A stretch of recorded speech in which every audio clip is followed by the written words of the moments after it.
Rich Dad Poor Dad. What the Rich Teach Their Kids About Money by Robert Kiyosaki. This video book is a summary of the original work. You can find the complete book published by the author at the link in the description of this video.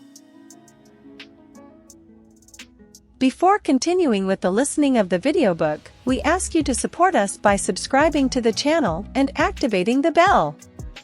Stay with us until the end of the video and let us know what you think. Thank you. The author.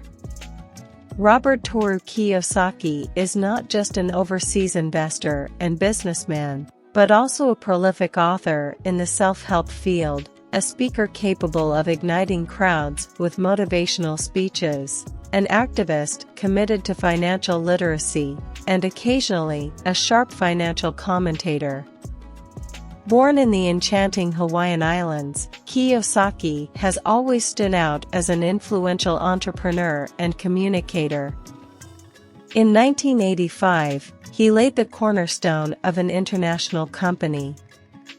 With this venture, he provided solid and invaluable financial education to countless eager learners. Not satisfied with this, Kiyosaki decided to go further. In 1994, he sold his company and devoted himself to writing, producing the famous tome Rich Dad, Poor Dad, a work that has reached stratospheric levels of sales and resonance. His relentless march in the world of finance and education does not stop here. In 1997, Kiyosaki founded Cashflow Technologies Incorporated, the corporate structure through which he orchestrated and managed the Rich Dad and Cashflow brands, further consolidating his role as a financial educator and business magnate.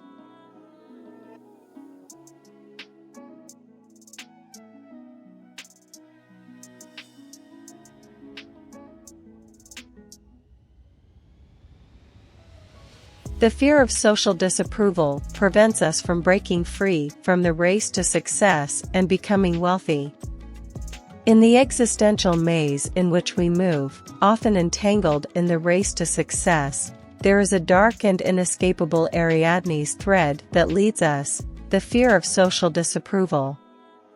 That silent and insidious fear that immobilizes, that imprisons us in a perpetual cycle of aspirations and hesitations, an absurd theater where action perpetually takes place on the stage of others' expectations. What is the race to success? A curious interlocutor might ask. One definition could be an endless routine that works for everyone except you. In this well-oiled machine of modern efficiency, you are the perpetual spring, the invisible piece that holds the mechanism together. While you work tirelessly, most of the benefits, from financial rewards to social recognition, flow to other entities, the government, the cashier, and yes, your boss, the impresario of this illusion show. Let's ponder for a moment the traditional mantra we all know and many of us have swallowed: go to school, study hard, and find a good job. A formula as simple as it is deceptive. There was a time, the golden days of our parents or grandparents, when this formula might have made sense. In those years, it was likely that a degree would catapult you directly into a stable job position, from which a decade-long career would emerge, and in the end, a decent pension. Today, unfortunately, things have changed. This mantra, which sounds like a distant echo of a glorious past, has become outdated and misleading advice. But why do we continue to follow it, like devout pilgrims to a shrine that has lost its miraculous power? The answer is clear and uncomfortable: the fear of social disapproval. Social image, the fear of deviating from the established path, of breaking the dictates imposed by the community, keeps us nailed in this cycle. We might perhaps elude the grip of poverty, yes, but true wealth, which consists not only of material affluence, but also of personal autonomy and emancipation, remains close to us. And so, we remain entangled in the race to success, a contest that has neither winners nor prizes worthy of the name, only exhausted and disillusioned participants. The fear of social disapproval binds us, imprisons us, and above all, prevents us.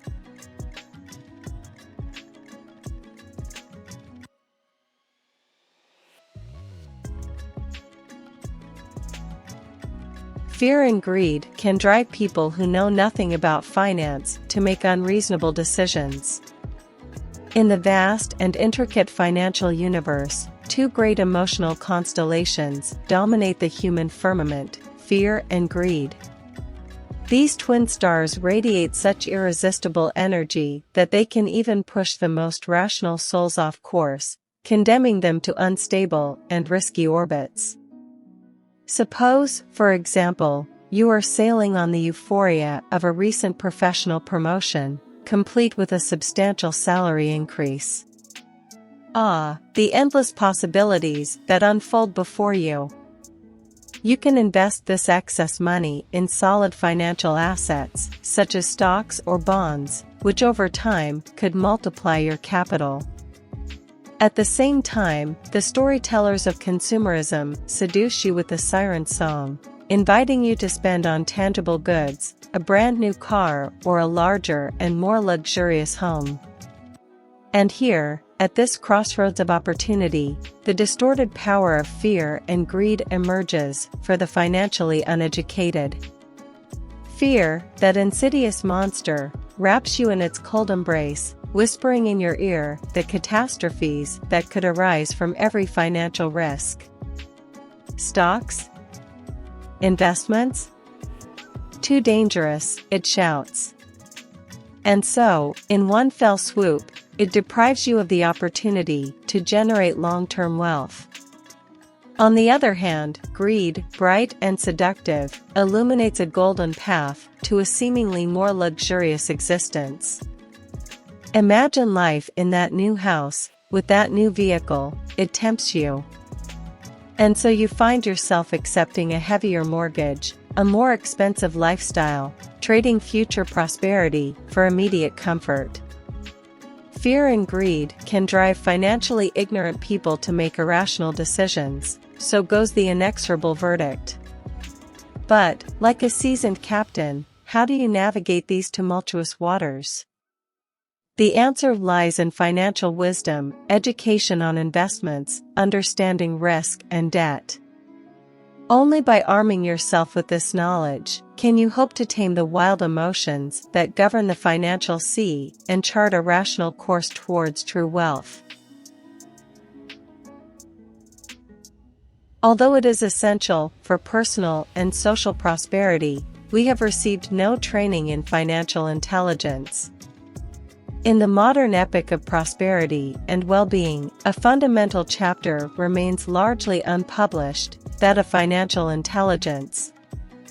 A concept often misunderstood and underestimated, relegated to the margins of traditional education, yet essential for wisely navigating the stormy sea of the economy.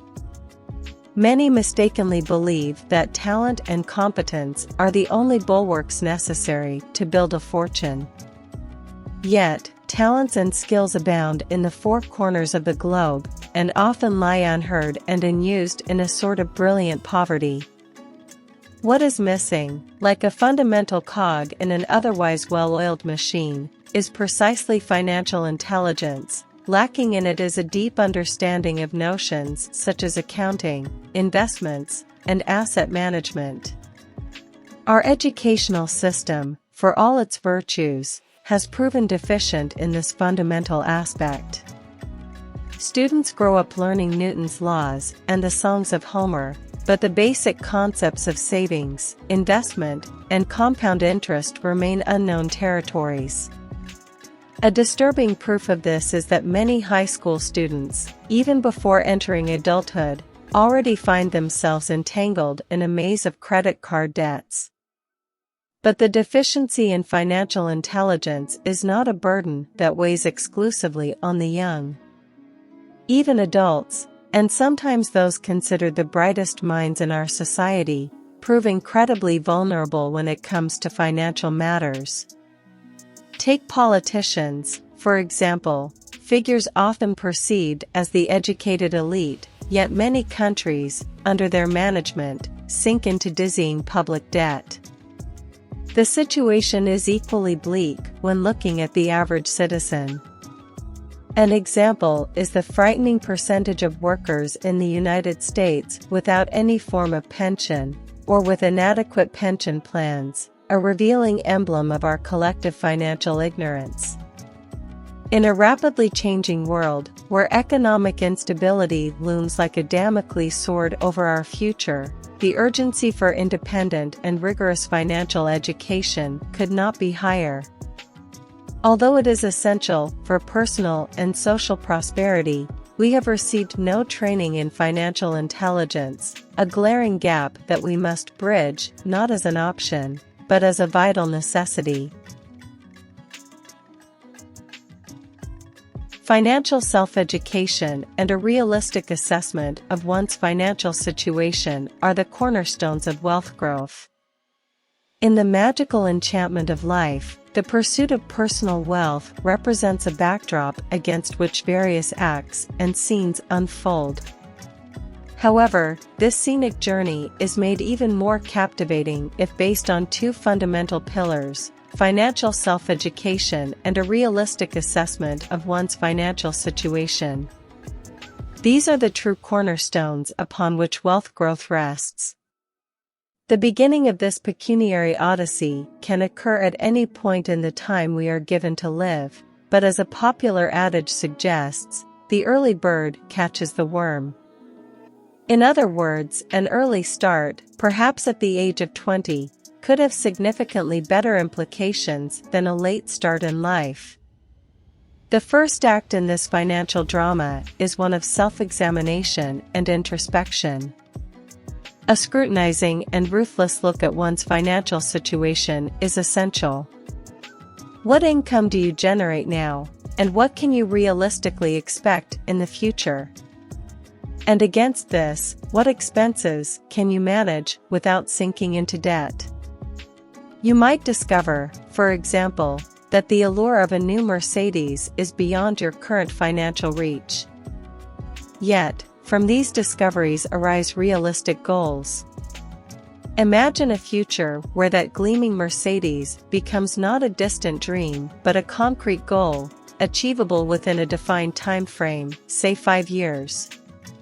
Now we enter the second act, the period of financial self-education.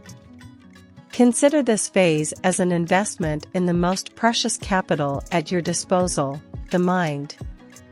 One way to enrich this resource is to revolutionize your approach to work, not working so much for immediate gains as for the skills and experiences you can acquire. Take, for example, the idea of working for a network marketing company. It might not guarantee you a fabulous income at the beginning, but it will provide you with valuable sales skills and, most importantly, a self-confidence that is invaluable in the long run. In the epilogue of this financial plot, there is room for continuous learning. Enroll in courses and seminars, devour finance books, and seek expert advice. If you build your financial foundation on these milestones, the likelihood that one day you will be the proud possessor of significant wealth becomes not only possible, but highly probable. To become rich, you must learn to take risks. On the arduous path to financial abundance, one truth resonates with irrefutable clarity: to become rich, you must learn to take risks. This financial axiom makes its way into the mind like a bright beacon breaking the darkness of uncertainty. For years, perhaps decades, you have settled into a comfort zone, practicing the same financial strategy with obsessive regularity, like an actor in a stale role. You take refuge in what Albert Einstein once defined as madness, doing the same thing over and over again, expecting different results. It's time to break that cycle and take a new direction. The catalyst for this financial metamorphosis is risk propensity, the audacity to dare beyond the narrow circle of safety. The great architects of wealth, from stock market investors to real estate magnates, are not those who fear treading the uncharted territories of finance. They are those who, armed with knowledge and strategy, have made risk management an art. Consider the options at your disposal. The sums of money that now lie dormant in current or savings bank accounts could be transformed into catalysts for abundance. Stocks and bonds, for example, are financial vehicles that, while risky compared to your safe accounts, carry the potential for exponential returns in a relatively short span of time. If the idea of venturing into the stock market terrifies you, explore other investment avenues. Real estate, for example, represents a tangible asset that is unlikely to lose all its value. Or consider more exotic financial instruments like tax incentive certificates, which offer variable interest rates from 8% to 30%. It's undeniable that with great returns come great risks.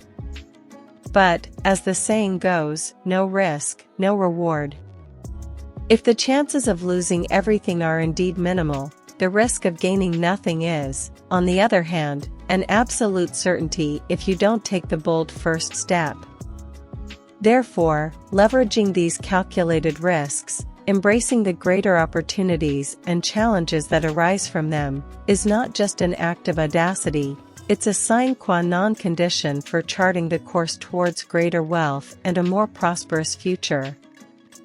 There's a long way to go to become rich, and we must always be motivated. The road to wealth. A path strewn with challenges and uncertainties, which requires not only financial acumen but also an inexhaustible well of motivation. There's a long way to go to become rich, and we must always be motivated, says the adage, a truth as old as the concept of abundance itself. However, how do you maintain that sacred fire, especially when the path becomes treacherous, like when the stock market crashes or when earnings are cut to the bone? An effective strategy is to develop a series of personal lists, a collection of wants and don't wants that serve as a beacon of light. For example, you might note, I don't want to end up like my parents, or I want to pay off the debt in 3 years. When your determination wavers, a glance at these lists is enough to invigorate your zeal and rekindle your ambition. But maintaining motivation is not just a mental exercise. Curiously, it can also come from a bold financial act, paying yourself before settling the bills. It might seem like a counterintuitive tactic, yet it's a powerful signal to your psyche of the value you attribute to your financial goals. Suppose you've set your sights on a vintage guitar that has ignited your imagination. Well, allow yourself that luxury, because the weight of having to cope with expenses afterward will become an incredible propellant for your financial ingenuity. I'm not suggesting you should sink into a sea of debt, but that paying yourself first generates productive pressure.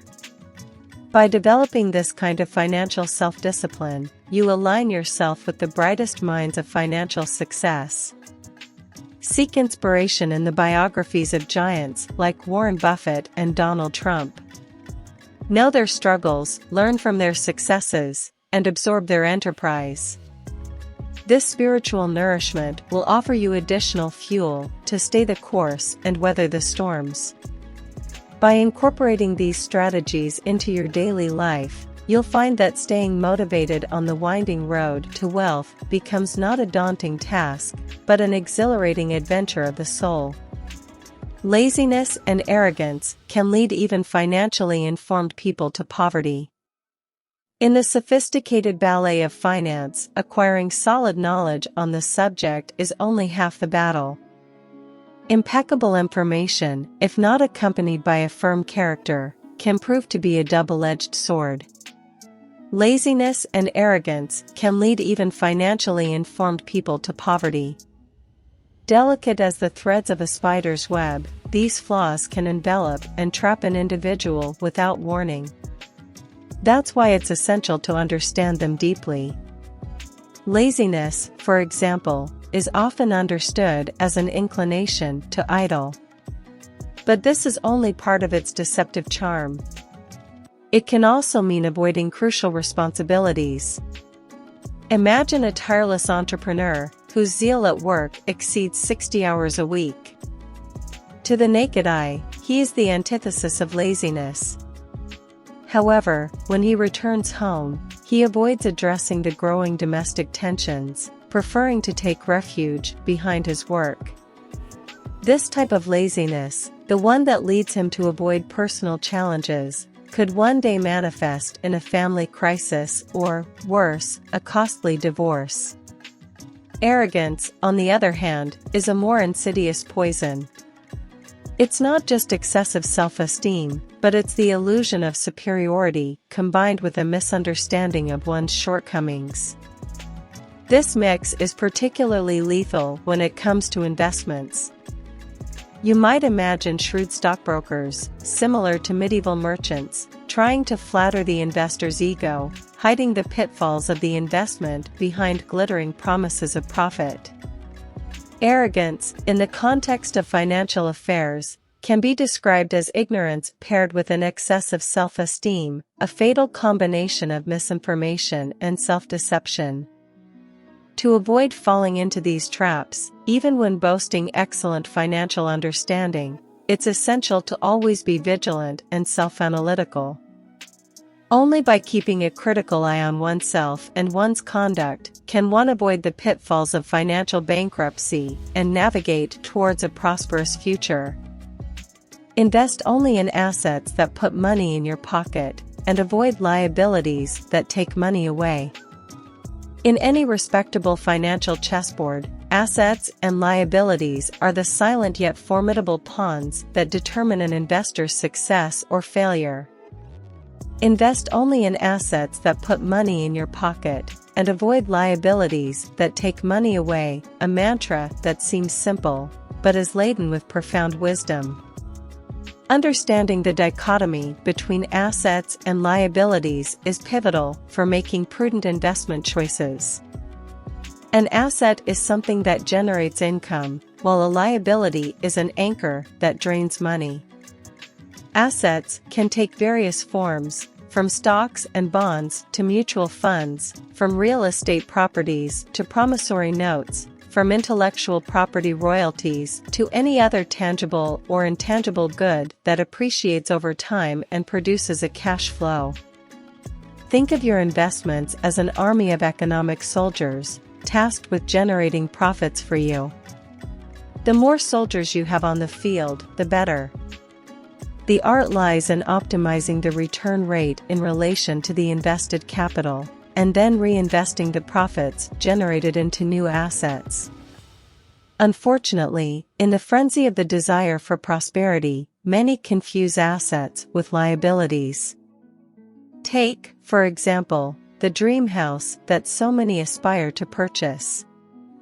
Contrary to popular belief, a house is not an asset, but rather a cumbersome liability. A real estate property of this kind becomes a financial burden. Not only do you have to make constant monthly payments for a mortgage that can last up to 30 years, but there's also the weight of property taxes.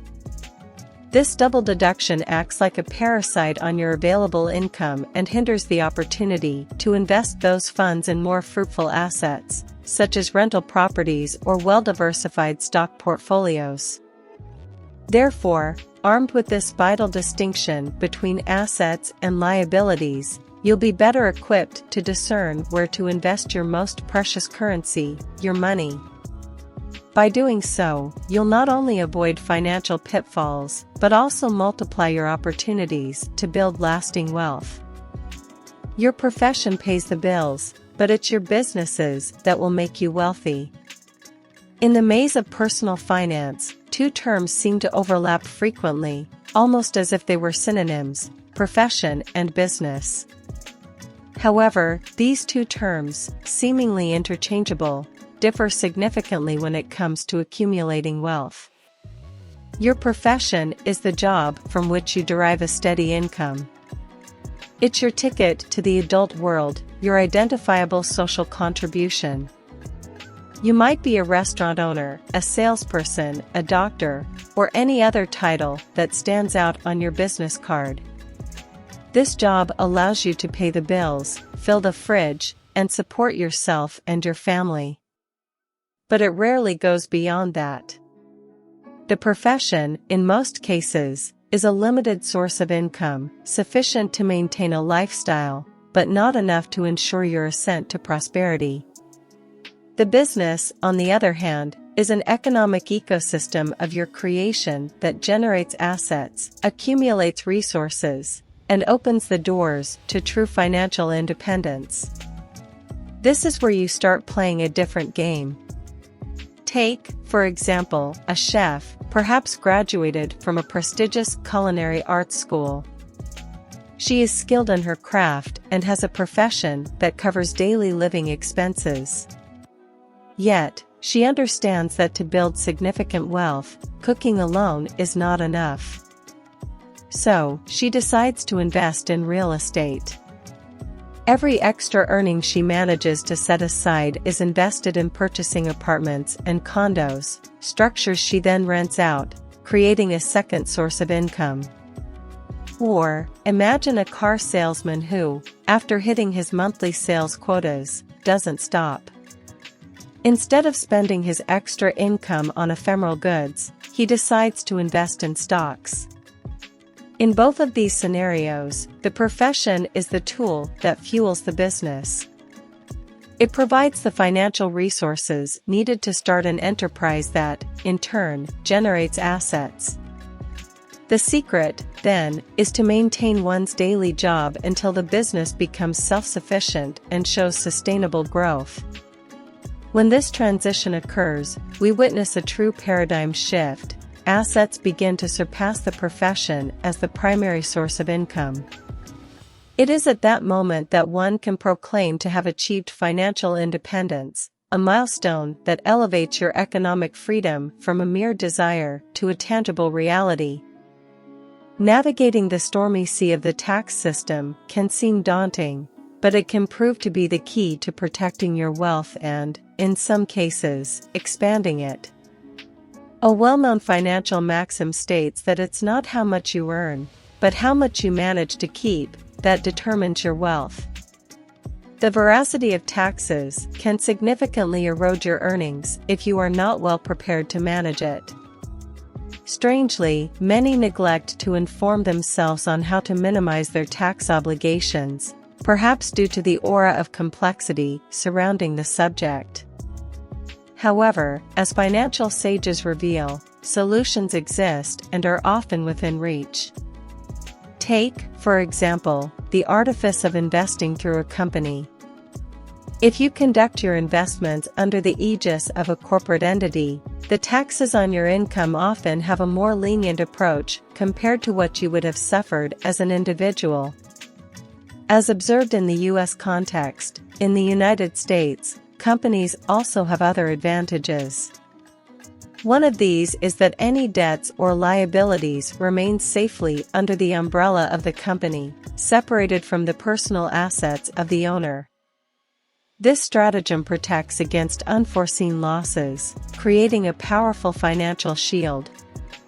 The income flow of an employee is quite linear: earn, pay taxes, and then live on the remaining net.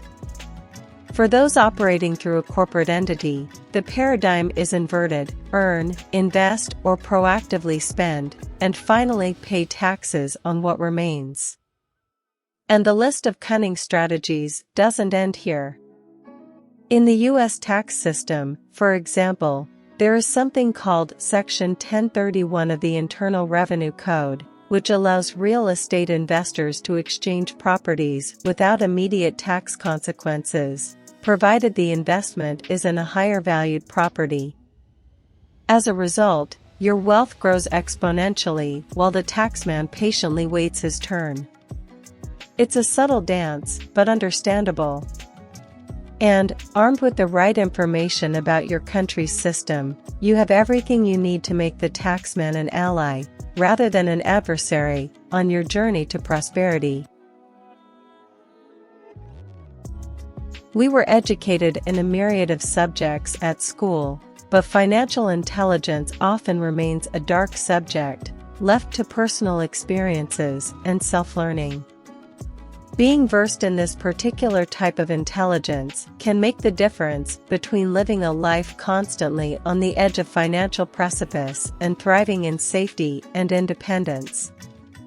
A robust financial IQ, combined with tenacious will and boundless aspiration, can truly propel you towards abundance. Remember, your mind is your most important asset in any financial situation. Concluding thoughts. Acting now is the secret. Procrastinating, as we know, rarely yields results. Keep a detailed record of your personal economy. Document precisely the income, expenses, assets, and liabilities. The essence of many of Kiyosaki's reflections can be summarized as follows: it's crucial to have a positive balance between income and expenses. The key is awareness, and the only way to achieve it is by constantly monitoring your finances. You might use tools like Microsoft Excel to keep an updated picture. Observe your income, the monthly accumulation, and compare it with the expenses, including daily necessities, taxes, rent, and other costs. At the same time, monitor your assets. How much do they yield each month? And what are the invisible costs caused by your liabilities? This exercise will give you a clear overview and help you make targeted choices, eliminating what is not needed and enhancing your resources. Expand your network by seeking those who have already walked the path ahead of you. By connecting with experts and enthusiasts in the field of your interest, you will accumulate knowledge and create valuable bonds. These connections, over time, might prove to be your greatest treasure. Thank you for listening to this audiobook. We ask you to support us by subscribing to the channel by clicking on the bell, so you will receive a notification for every new audiobook we will publish. The next summary is dedicated to the famous work of Dale Carnegie, How to Win Friends and Influence People. Leave us a comment on the audiobook you just listened to or the title of a book you would like to find on the channel summarized to listen to. See you next time.